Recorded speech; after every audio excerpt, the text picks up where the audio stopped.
Car का एक पहिया निकाल दो तो कार चलेगा? नहीं चलेगा। 4 चीजें होती हैं, रीडिंग, राइटिंग, लिसनिंग, स्पीकिंग, ये 4 चीजें होती हैं, ठीक है। आपको चारों पे फोकस करना है। पहला रीडिंग लगता तो है, लेकिन कहाँ पे यूज करना है, कब यूज करना है, इसलिए वो ट्रांसलेशन के जाल में फंसते हैं। ट्रांसलेशन के जाल में नहीं फंसना है मेरे भाई। तो आज हम बात करने वाले हैं ऐसे कौन से तरीके हैं जिनका इस्तेमाल करके कुछ लोग इंग्लिश में बहुत ज्यादा इंप्रूव कर पाते हैं, और जिनका इस्तेमाल अगर नहीं किया जाए तो हम बहुत धीरे धीरे ग्रो करते हैं। तो अगर आपको ऐसा लगता है कि आपकी इंग्लिश लर्निंग की स्पीड थोड़ी सी स्लो है, आप चाहते हैं कि आप अपने इंग्लिश को बहुत जल्दी ग्रो करें, बहुत जल्दी इंप्रूव करें, तो इस वीडियो को लास्ट तक देखना, क्योंकि आज मैं बताने वाला हूं 6 ऐसे स्टेप्स जिनका इस्तेमाल करके आप अपने इंग्लिश को सुपर स्पीड से इंप्रूव कर पाओगे। इस बात की गारंटी मैं देता हूं। बस इस वीडियो को लास्ट तक देखो और प्रैक्टिस, ऑफ कोर्स प्रैक्टिस तो करनी पड़ेगी। तो चलिए इस वीडियो को शुरू करते हैं और जानते हैं वो कौन से तरीके हैं जिनका इस्तेमाल आपको करना है।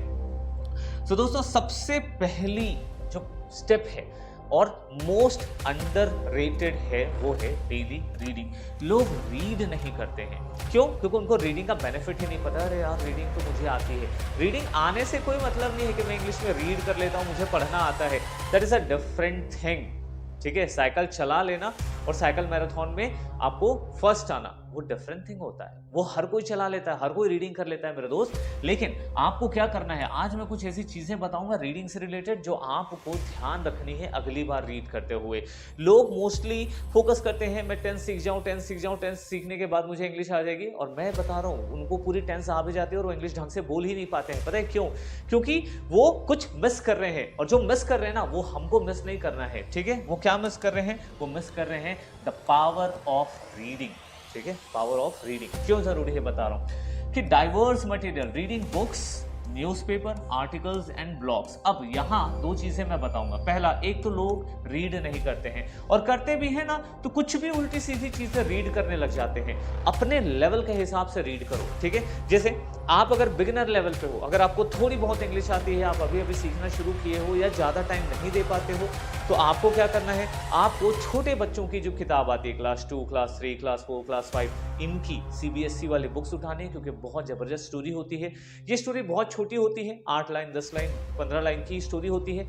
बाद में क्वेश्चन आंसर भी है, फिल इन द ब्लैंक्स भी है, ट्रू फॉल्स भी है, सब चीज दिया हुआ है। तो आपको क्या करना है, आप या तो बुक मार्केट से खरीद लो, या फिर आपके जो अड़ोस पड़ोस है वहाँ पर आपको छोटे छोटे बच्चे मिल जाएंगे, उन बच्चों की किताब आप ले आइए। अभी तो गर्मी छुट्टी खत्म हो गई, मतलब कि इन लोग का 1 साल खत्म हो गया है, तो पुरानी वाली बुक्स लीजिए, उसको रीडिंग स्टार्ट करिए। अब सबसे बढ़िया बेनिफिट क्या है, जब आप चैप्टर को रीड करोगे तो आपको वर्ड मीनिंग भी वहीं पर दिया है, तो आपको दुनिया भर का झंझट नहीं है कि मोबाइल में वर्ड मीनिंग खोजो, टाइम वेस्ट नहीं होगा।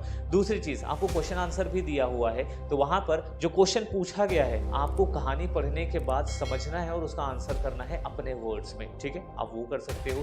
तीसरा, ट्रू फॉल्स दिया है, इसकी वजह से क्या पता चलता है कि आपने कहानी ठीक तरीके से समझी है या नहीं। अब रीडिंग से क्या क्या सुधरेगा, रीडिंग से आपकी वर्ड मीनिंग सुधरेगी, पहला। दूसरा, आपके जो ग्रामर आप पढ़ रहे हो उसको कैसे यूज करते हैं, वो एक एक वर्ड का किस तरीके से इस्तेमाल किया जाता है वो, ठीक है। और आपकी जीभ की प्रैक्टिस होती है मोस्ट इंपॉर्टेंटली। वो लोग जो इंग्लिश को सिर्फ पढ़ते रहते हैं, उन जब बोलने की कोशिश करते हैं तो अटकते हैं, वर्ड का ठीक तरीके से प्रोनाउंसिएशन नहीं हो पाता है। और ये चीज़ डेली रीडिंग आपको हेल्प करेगी। जब आप हर दिन 10 मिनट, 15 मिनट, 20 मिनट, जितना भी आपको टाइम मिले, आपको हर दिन रीड करनी है, ठीक है। एक हैबिट बनाओ, डे 1 और डे 30। आप देखना, अगर आपकी इंग्लिश रीडिंग की स्पीड कम है तो आपकी इंग्लिश स्पीकिंग की भी स्पीड कम होगी। जो लोग इंग्लिश रीड फास्ट कर पाते हैं वो इंग्लिश स्पीकिंग भी फास्ट कर पाते हैं। क्यों? क्योंकि जब आप रीडिंग करते हो बोल के, तो आपकी जो टंग है, जो जीभ है, उसकी प्रैक्टिस होती है बहुत तगड़ी।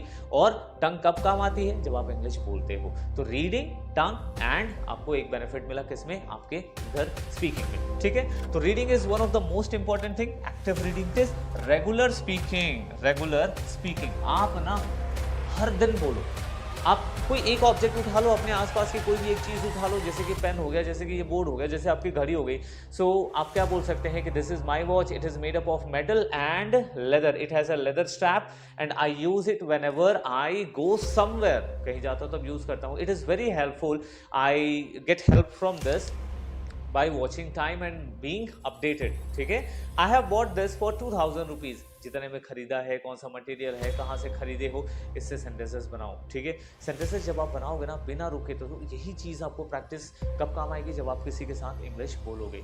क्योंकि लोग, हो सकता है आपकी अच्छी घड़ी को देख के किसी ने एक घड़ी के बारे में पूछ लिया, तो आप रेडी रहोगे ना सेंटेंसेस के साथ। ऐसे ही सारे चीज़ों से, किसी दिन शर्ट पे बनाए, किसी दिन पैंट पे बनाए, किसी दिन अपने जूते पे बना सकते हो, घर में जो चीज़ें मिलती हैं उनसे रिलेटेड करा सकते हो, आपके घर में एसी है, फ्रिज है, हर एक चीज़ से सेंटेंसेस बनाने की कोशिश करो। तो ये आपको क्या करना है, डेली स्पीकिंग। अब स्पीकिंग करने के लिए कोई दूसरा पार्टनर नहीं चाहिए, आप ऑब्जेक्ट उठाओ और शुरू हो जाओ। ठीक है, चलते हैं थर्ड पॉइंट के पास।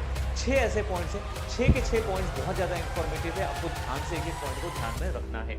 फिर कंसिस्टेंट राइटिंग। ठीक है, थर्ड स्टेप क्या आ गया, राइटिंग का आ गया। पहले हमने क्या देखा, रीडिंग देखा। देखो, किसी भी भाषा को सीखना है ना तो चारों चीज़ों पे फोकस करोगे। किसी एक चीज़ पे भी अगर आपने फोकस नहीं किया ना, तो जानते हो ना, 4 पैर वाली कुर्सी है, अगर मैं कोई एक पैर भी अगर उसको हटा दूं तो 3 पैर में आप बैठ पाओगे ठीक तरीके से, नहीं बैठ पाओगे। आपके कार का एक पहिया निकाल दो तो कार चलेगा, नहीं चलेगा।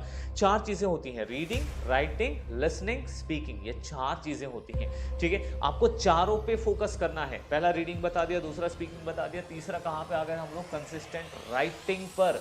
हर दिन चाहे तुम 5 मिनट के लिए लिखो, लेकिन लिखो। क्या लिखोगे, ये भी तो डाउट है। ठीक है, आपने जैसे घड़ी पे सेंटेंस बनाया, लिख दो। आपने पेन पे सेंटेंस बनाया, लिख दो। आप अपने मोबाइल पे सेंटेंसेस बनाए, लिख दिया। आपको काऊ कैसे याद आ रहा है, लिख दो। आपको डॉग्स पे लिखना है, लिख दो। अपने फ्रेंड पे लिखना है, लिख दो। अपने स्कूल पे लिखना है। इतने 1000 टॉपिक्स है ना कि आप लिखते लिखते थक जाओगे, टॉपिक्स नहीं खत्म होगा।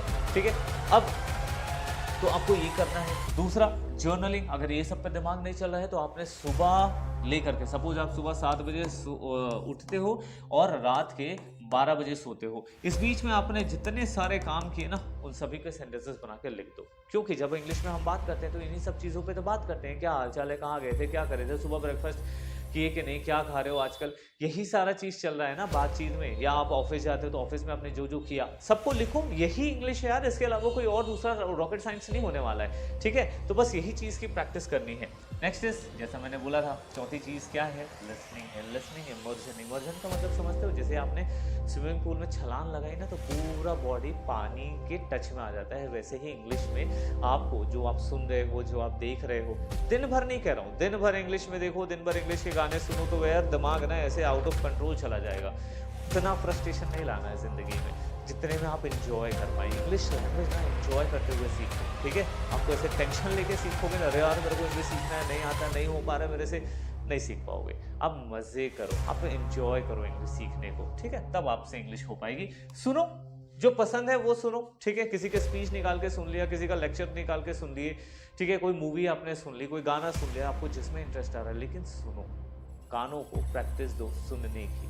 ठीक है, जैसे आपने दे दिया ना माउथ को प्रैक्टिस दे रही है बोलने की, टंग को, ठीक है, हाथ को लिखने के लिए। ठीक है, फिर वैसे ही आपको ना सुनने की प्रैक्टिस। जब आप सुनोगे नहीं, अब बातचीत करोगे तो किसी को तो सुनोगे ना सामने से, सुनने की प्रैक्टिस नहीं रहेगी तो आप किस तरीके से इंग्लिश बोलोगे। तो ध्यान कर रखना आपको, लिसनिंग, इमर्शन।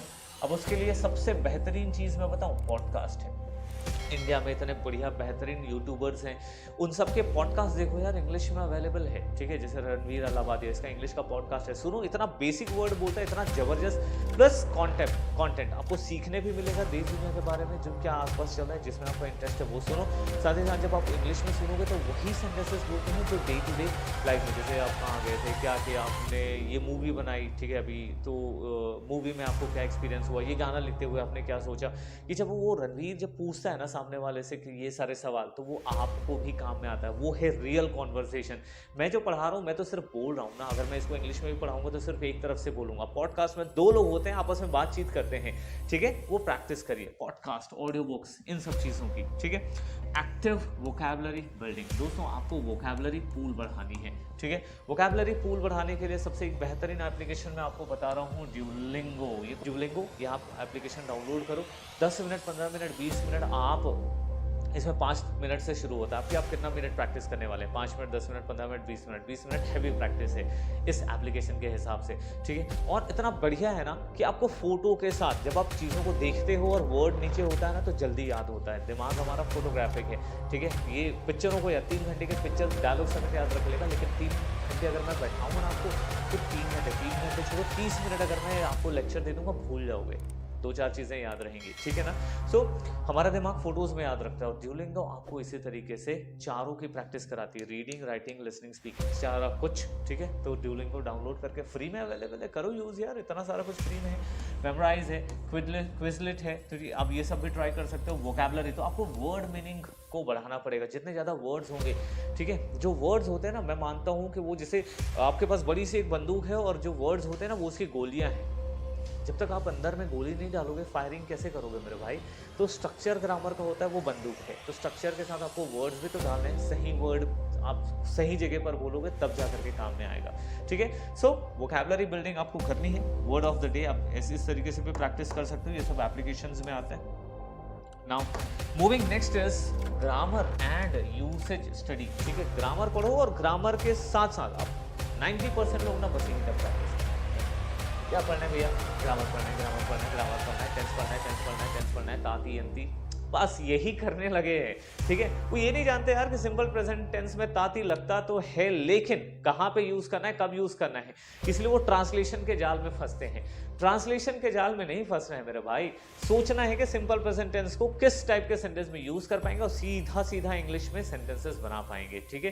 मैंने अपने चैनल पर एक और वीडियो अपलोड किया है, how to think in English, English में कैसे सोचें, डायरेक्ट इंग्लिश में ही सोच के इंग्लिश बोलना है।